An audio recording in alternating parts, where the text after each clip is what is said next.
Alright, welcome back, Tinheads. Oh, I got some things or whatever that I want to cover in this video. Uh, the things that never actually really made sense to me and everything towards the globe theory, sphere theory, whatever the case may be. This is actually going to start with the stars above.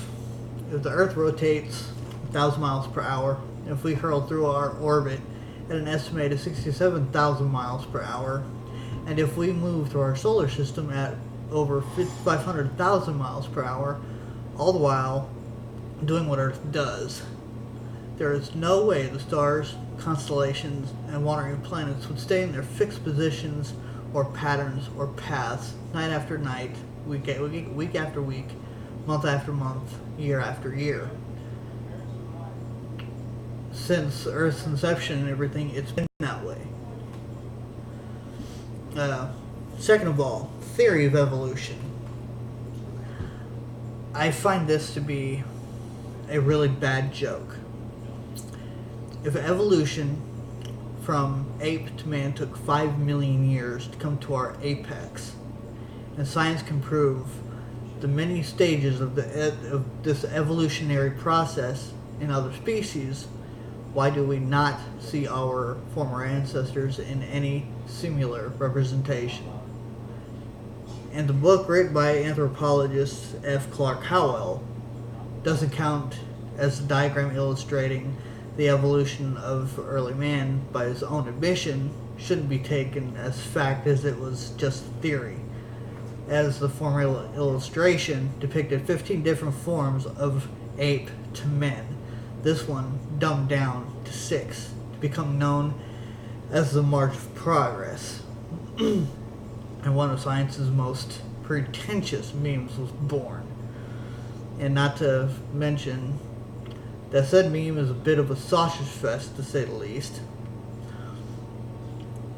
As anything in life and whatnot, it has to freaking, it has to be carried and nurtured or whatever by, the female sex, or quite frankly and whatnot.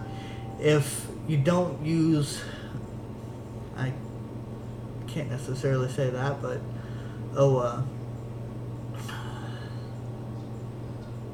you need the female to carry on the species, and trying to explain away the theory of evolution with just one sex is like eating soup with a fork. You're just not going to consume all the information. Let's see here. The Antarctic Treaty, and I think this, I find this to be probably, arguably, the most interesting and compelling deals and everything towards the flat Earth or whatever. And while I was actually researching this, I fell into flat Earth. And the more I actually researched flat Earth, the more I actually became compelled by it. Let's start with the treaty. The Antarctic Treaty and related agreements, collectively known as the Antarctic Treaty System, regulate international relations with respect to Antarctica, Earth's only continent without a national human population. The said purpose of this treaty, signed in 1959, is to ensure the interests of all the mankind's Jesus Christ. Signed in 1959 is to ensure, in the interest of all mankind, that Antarctica shall continue to be used exclusively for peaceful purposes and shall not become the scene or object of international discord. The treaty sets aside Antarctica as a scientific preserve, establishes freedom of scientific investigation and bans military activity on the continent. Gee, why can't we all? Why can't every fucking country be like that? The treaty was the treaty was the first arms control agreement established during the Cold War. Among the original signatures were these 7 countries. You have Argentina, Australia, Chile, France, New Zealand, Norway, and the United Kingdom. Now, the theories of Antarctica range from the Nazis flee to Antarctica after World War II, to Antarctica being an alien base, to giants and Nephilim being buried beneath the ice, with many more in between. I actually had one the other day, and it's interesting to me, since a lot of debate led to this question: if the Earth is flat, where do all the satellites and shuttles go whenever they're launched into space? And I thought how interesting of a concept that, given all the nations in the world have a hand in that treaty, what better way to cover the space programs of all these nations than to send their satellites and shuttles and anything related to their space programs and everything to Antarctica once the deals and everything are out of radar, out of camera sight, whatever. Where was I?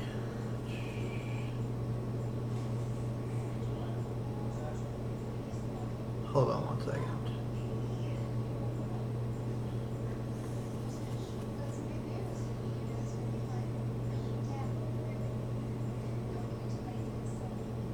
Yeah, but of course it's just a thought and just a theory.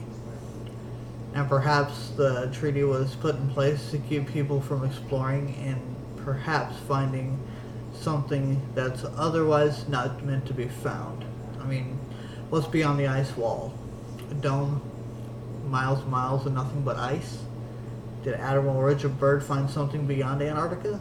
Perhaps another continent? Why did he retire shortly after these discoveries were found between 1933 and 1935? Something else I've always actually thought was kind of convenient whenever it actually comes to, NASA and the space station and all that other good stuff. Whenever we are launching people and everything into space, whatever, up to the space station, or sending out a freaking satellite of some sort, or doing any other kind of freaking deal that's associated with NASA. I find it funny that when we send satellites, rovers, shuttles to space, not only are they perfectly fine against the Van Allen belts, but with all the other random debris in space in our orbit, these multi-billion to billion-dollar projects are not completely destroyed on their way to their destination by all the junk that's up there. And this is another thing.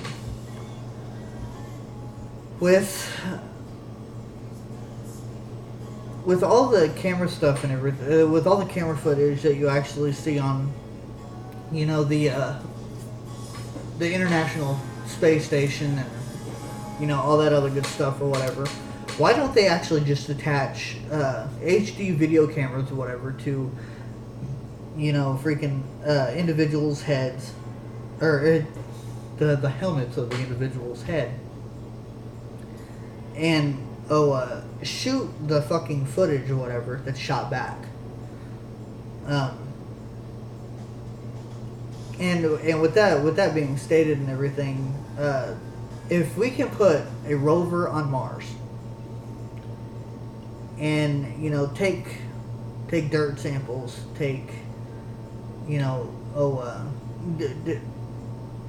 get different types of information and data back to NASA to where it could be measured.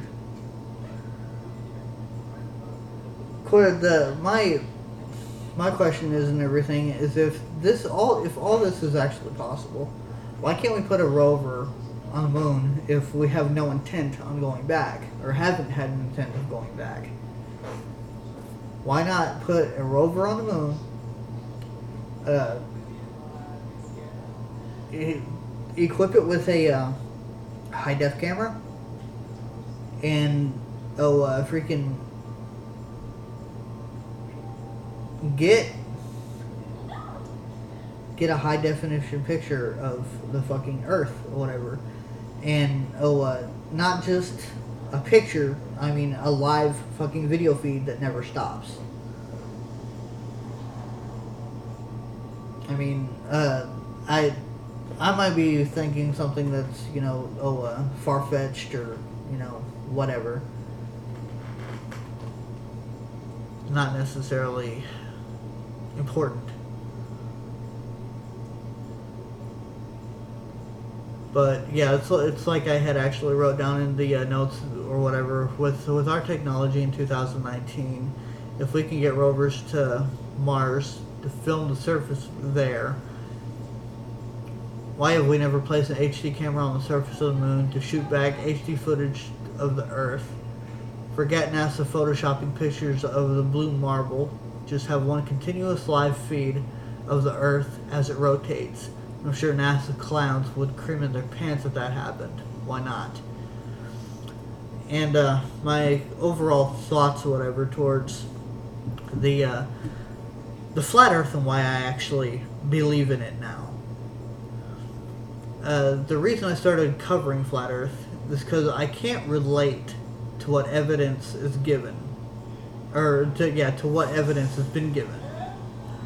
I don't understand the language of these scientific charlatans, and it seems as if it seems to me and everything, if you use big words one can't pronounce or one doesn't understand, if the individual uses them, can fool the person that they're actually talking to, that makes them actually think that they comprehend the meaning of the words being used.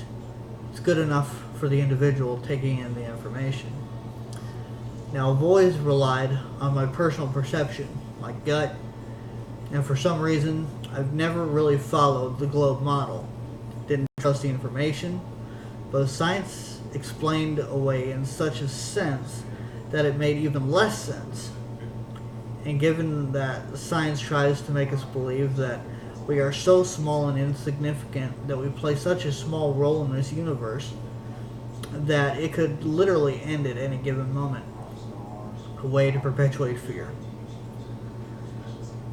That we live in a galaxy, universe, world free of a God that has no control over his said creation, and that we are accountable to no one.